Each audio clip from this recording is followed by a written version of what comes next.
j'étais venu, moi, dans l'idée de montrer, puisqu'on m'a demandé en tant que gilet jaune, j'étais venu dans l'idée d'exposer pour ceux qui sont dans le mouvement des gilets jaunes, ils n'apprendront pas grand-chose, mais pour ceux qui voient le mouvement des gilets jaunes de loin, je vais essayer de donner quelques explications, quelques éléments de compréhension de ce qui se passe, si je peux.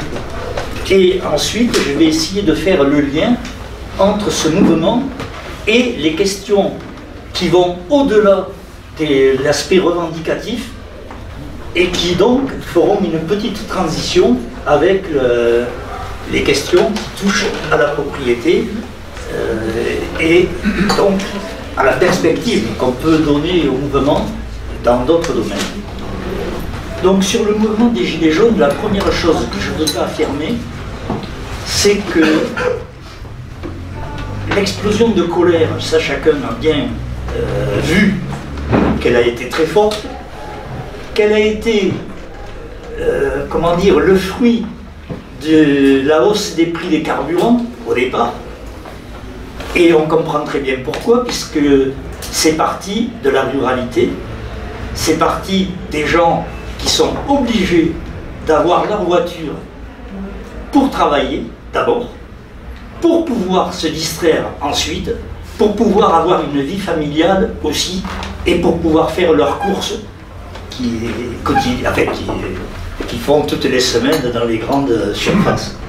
Puisque la société a été quand même construite depuis maintenant bien 70 à 80 ans sur l'idée qu'il faut la voiture, que c'est la voiture qui est l'élément libérateur de la société et qui permet de fonctionner. Or, aujourd'hui, cette théorie rentre en crise. Ça ne suffit plus et ça ne marche plus, et donc d'autres idées sont en train d'éclore, et ce mouvement vient des profondeurs de notre pays sur cette colère-là, un mécontentement accumulé avec d'autres aspects, notamment des aspects sociaux où on perçoit des aspects rétrogrades dans la société, un recul fort de la société. Et la troisième caractéristique, c'est que cette catégorie-là qui s'est mise en mouvement, c'est souvent une catégorie qui est restée invisible pour beaucoup d'entre nous pendant longtemps. Ils existaient, mais personne ne se souciait d'eux et personne ne répondait à leurs problèmes. Ensuite, ce qu'on peut remarquer dans ce mouvement, c'est que c'est le mouvement, je pense que c'est pour la première fois dans le pays, mais chacun pourra dire ce qu'il en pense. En tous les cas, moi je le situe comme ça, c'est le premier mouvement interclasse que nous connaissons. Pourquoi interclasse?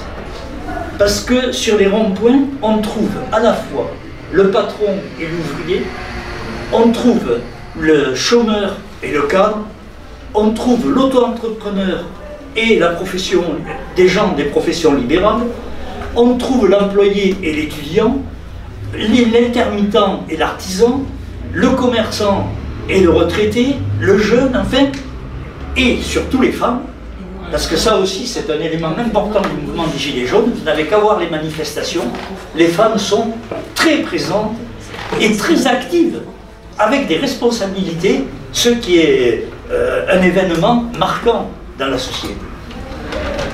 Ce mouvement est parti sur des revendications transformatrices et unificatrices.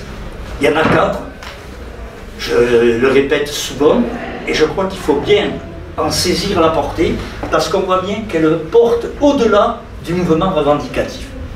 Il y a le pouvoir d'achat. Tous ces gens-là sont victimes d'une baisse du pouvoir d'achat. Alors, ça peut être des gens au chômage qui subissent, eux, une dureté extrême, mais ça peut être le petit entrepreneur qui voit sa situation se dégrader année après année. Pas brusquement, pas brutalement, mais en tous les cas, leur revenu descend et dégringole. Deuxième question, la fiscalité. C'est souvent des gens d'abord c'est des gens qui travaillent pour beaucoup, et ils le voient qu'ils payent des impôts, et ils ne voient pas pourquoi, en tous les cas, ils n'en ont pas les fruits. Il y a des questions qui touchent ensuite à l'écologie, parce qu'ils ne sont pas plus idiots que nous, ils ont tous compris que nous sommes devant un système, un écosystème qui est fragile et qu'il faut donc modifier. Et enfin, et là c'est le plus intéressant, c'est que ce mouvement est porteur d'aspects démocratiques dont on n'a jamais, que personne pour le moment n'avait mis au devant de la scène. Et eux, ils le font. Ce mouvement est donc un mouvement politique initié par des gens qui se disent non politiques. C'est formidable, parce que ça ouvre des perspectives pour le combat extraordinaires. Un mouvement donc contestataire global et un mouvement à 3 composantes, grosso modo.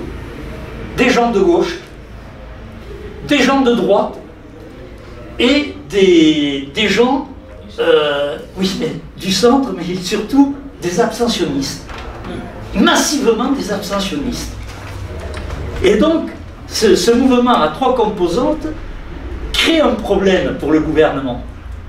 Parce que c'est simple, quand il se bat contre la gauche, bon, ben, c'est un affrontement frontal, et donc on y va, ils ont leurs arguments, la gauche a les siennes, et il y a un débat. Tandis que là, ils ont face à eux des gens qui sont même des fois leurs électeurs.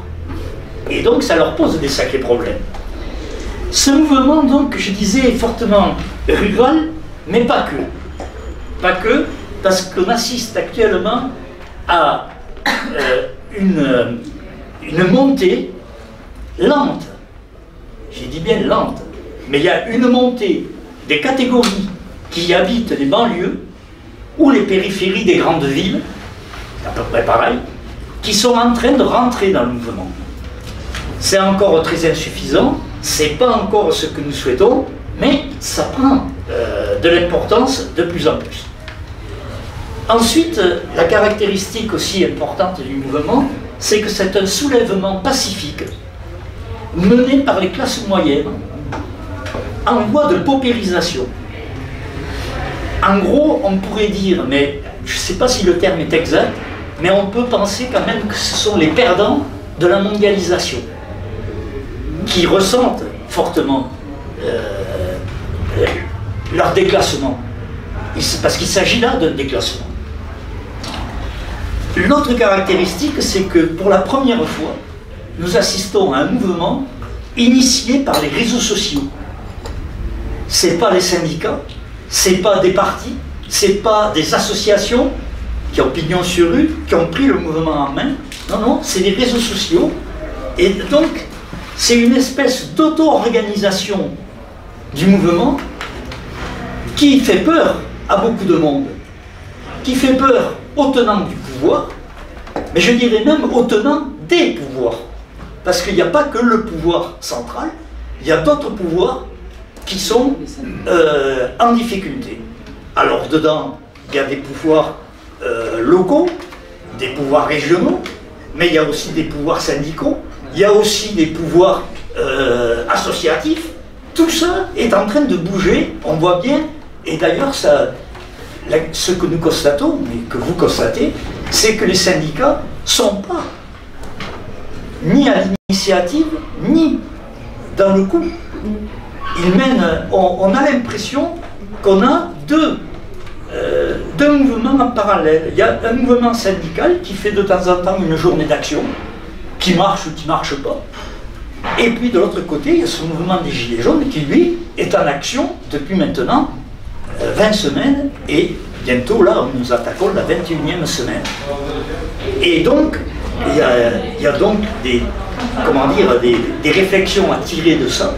Et en tous les cas, moi je pense que ce mouvement, tel qu'il se fait, il a à la fois sa faiblesse, mais en même temps, c'est sa grande force de s'être auto-organisé sur cette base-là. Ce mouvement est révélateur de plusieurs phénomènes. Une fracture des territoires qui est très importante. je crois que peut-être ça nous éclate à la figure, cette fracture qu'on n'avait peut-être pas vue aussi forte. Et pourtant, il y avait déjà des signaux d'alarme qui avaient été donnés. Mais les questions de gentrification, les questions de, comment dire, de désertification prennent une place considérable. À tous les cas, moi j'ai été surpris de ça. Voilà. Je savais qu'il y avait des problèmes, mais à ce niveau, non, je découvre. Il y a la crise des inégalités qui se développe. Comment dire ça, on le voit, on le ressent plus particulièrement. Parce que ça fait déjà un moment que nous soulignons que les inégalités grandissent dans le pays entre ceux qui ont et ceux qui n'ont pas. Il y a une fracture démocratique qui est là aussi absolument considérable. Je vais essayer d'avancer. Il y a une crise de la gouvernance, il y a une crise et un rejet des médias. Donc, ce mouvement porte en lui un renversement de ces questions-là. Il appelle un changement sur tous ces sujets-là. C'est un mouvement pour l'abolition des privilèges. Il y a une contestation forte des salaires des patrons du CAC 40, des parachutes dorés, on a encore aujourd'hui, vous en apprenez des nouveaux. Les indemnités des ministres et des parlementaires sont remises en cause parce que les gens disent mais comment on paye des sommes importantes à ces gens-là et pour faire une politique qui va à l'encontre de la majorité de la population, tout ça donc est remis en question.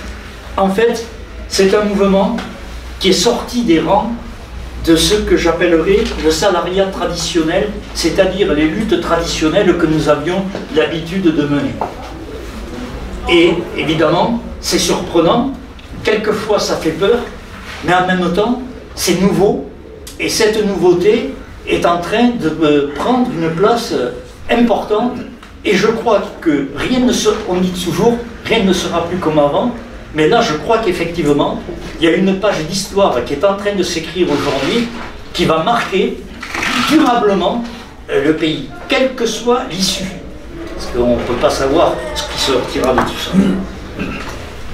ça. Ensuite, donc, un mouvement difficilement récupérable, et par les uns ou par les autres. Et donc, intéressant sur l'évolution propre de ce mouvement. Alors, comme c'est irrécupérable, évidemment, le gouvernement a essayé d'abord de, comment dire, ils se sont dit, ils vont sortir, mais dans quelque temps, ça va s'éteindre. Et puis ça ne s'éteint pas, les choses continuent, donc maintenant, on est à la violence et on est même maintenant à une situation où ils veulent empêcher toute manifestation, c'est-à-dire on rentre dans une situation d'autoritarisme, mais plus que de l'autoritarisme. Voilà. On est dans un moment charnière où le pays peut basculer dans oui, totalitarisme, enfin en tous les cas quelque chose de très comment dire, très démocratie autoritaire. Oui, mais démocratie autoritaire, mais démocratie qui commence à s'effilocher, quoi. Voilà. Donc, mais ce qui est intéressant et qui pose question, c'est que cette violence, qui est pourtant très forte, très dure, ils ont pensé que ça allait décourager la population de soutenir le mouvement, et contradictoirement à cette idée, eh bien la population soutient ce mouvement, bien que effectivement la violence empêche un certain nombre de gens de participer au combat. Parce que bon, on ne peut pas aller se faire gazer, matraquer, etc. Mais le mouvement de soutien populaire n'a pas perdu de son acuité depuis le début. On est à peu près à un niveau de 70% de gens qui soutiennent les revendications et le mouvement qui va autour. Voilà donc quelques idées sur le mouvement, et j'en viens donc à la transition. Le mouvement soulève des grandes questions, justice sociale, égalité et liberté. Et donc il développe dans le pays un combat sur le partage des richesses, avec le relèvement des salaires, des minima sociaux et des pensions, avec des prestations sociales à revoir, avec un développement des services publics pour pouvoir répondre aux questions de déplacement, notamment en province, avec des questions qui touchent à la durée du travail et aux conditions de travail.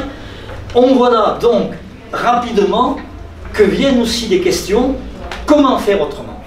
Et c'est dans le comment faire autrement qu'apparaissent des débats sur l'idée, mais est-ce qu'on va continuer avec un système capitaliste tel qu'il est?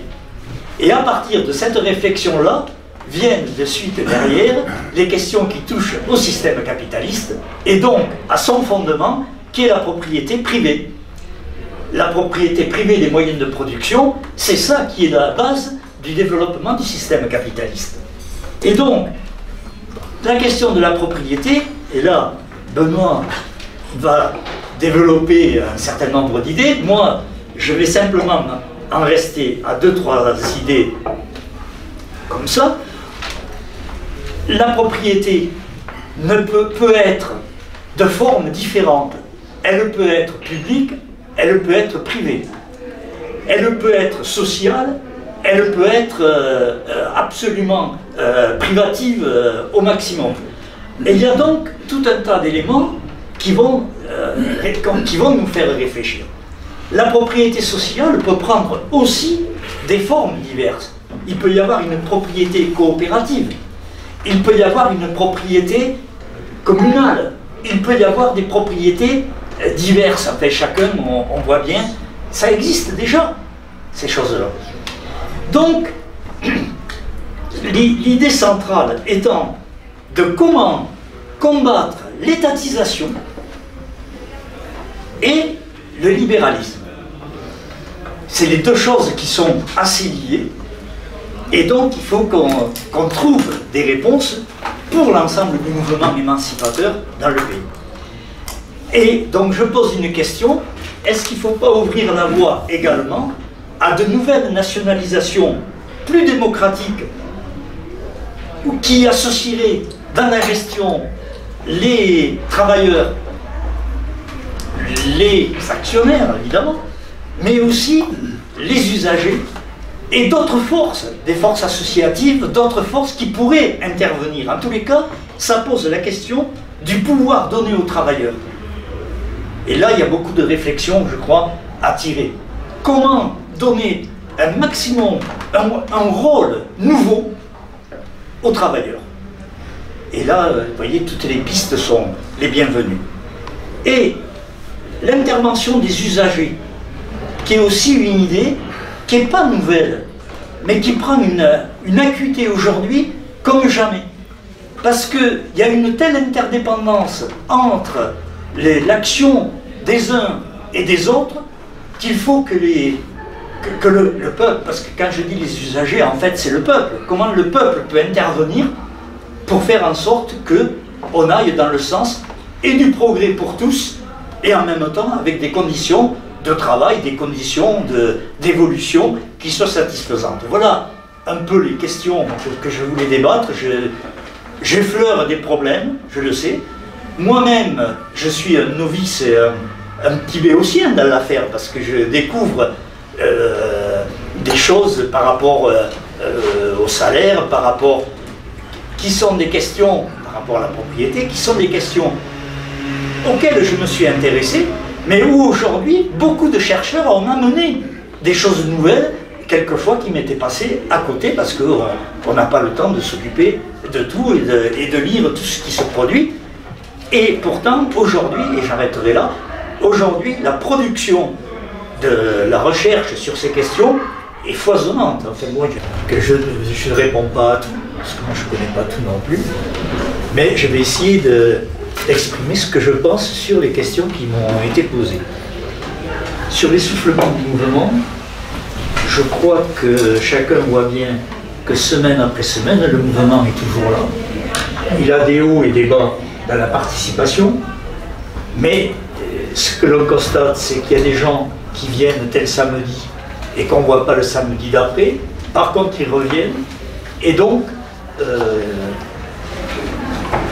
comment dire, cette expression en dents de scie, avec l'appui d'une grande partie de la population, d'une majorité de la population, ça fait un grand mouvement qui persiste et qui pose des problèmes politiques actuellement au gouvernement, puisqu'il ne sait pas comment se dépêtrer de l'affaire.